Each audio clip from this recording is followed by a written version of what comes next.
Families in Belmont County gathered at the Barnesville High School to hear from law enforcement officials about the dangers of drugs and how to keep their children drug-free.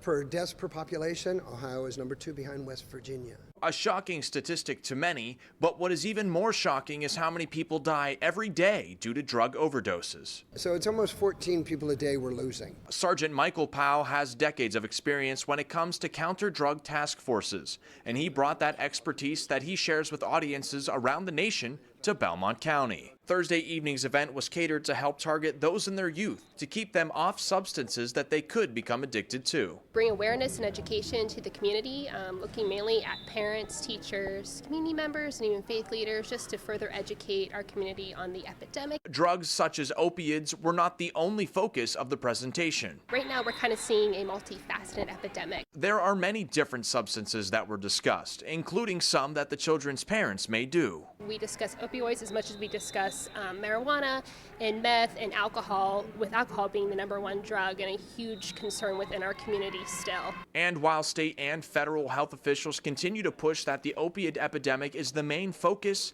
Sergeant Powell has another message for families. The #1 killer is tobacco, 500,000. Number 2 is alcohol.